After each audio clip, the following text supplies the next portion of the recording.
Hi, I'm Simon Mitchell, President of the Canberra City Band. We're celebrating our centenary this year, and I'm very lucky to join Dr Geoff Grey, who was a former music director of Canberra City Band from 2009 to 2015. Geoff's had an amazing career as a professional musician, including being the Officer Commanding of the Band of the Royal Military College, Duntroon, Music Director of Canberra City Band from 2009 to 2015, and the Artistic Director and Chief Conductor of the Australian Wind Symphony from 2015 until now. So very happy to be talking to Geoff, and thanks for having us. Thanks, Simon. Yeah. Can you tell us about how you became the MD of Canberra City Band? And also you had a bit of a rushed preparation for your first National Eisteddfod. Yeah.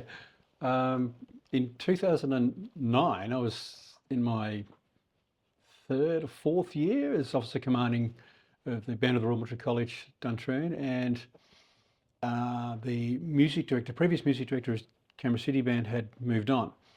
So I was approached by Tom Manley, who was then president, who happened to also be a reservist in the RMC Band, the Royal Military College Band, and he approached me asking for recommendations of people who might be suitable to audition for the role of music director of the Canberra City Band.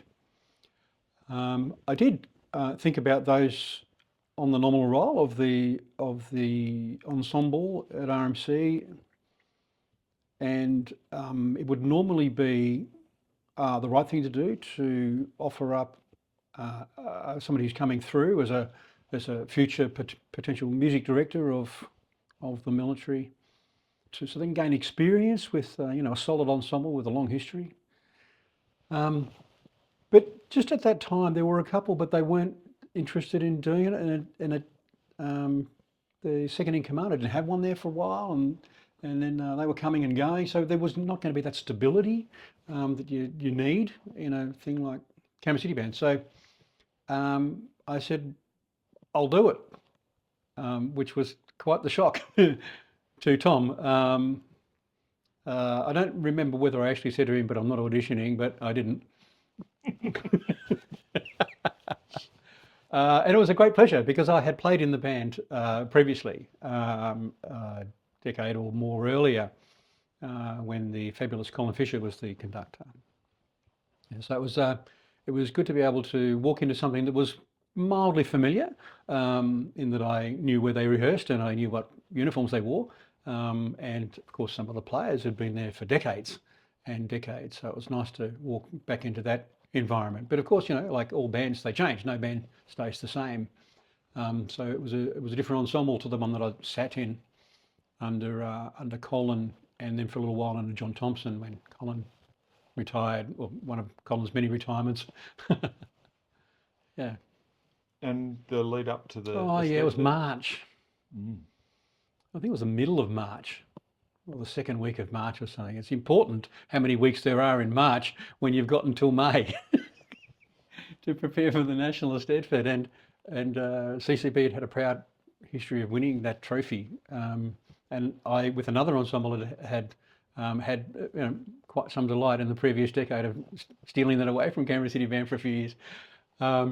So that was pretty interesting to me, and me only probably. But yeah, so I had a couple of months, maybe 8 or 9 weeks. So repertoire choice was paramount because the ensemble was not ready.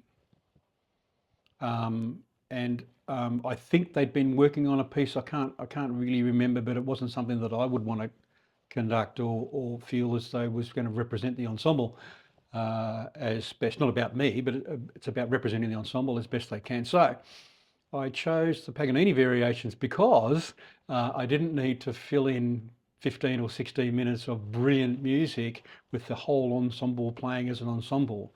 This has something like 16 movements, of which the whole ensemble's only playing a few of them, and others were quintets, quartets, and just brass sections and woodwind sections. So it meant that we could fragment rehearsals a little and minimise the risk of poor intonation and tuning by having fewer people playing all the time. So it was a strategic move, and they won. Well done.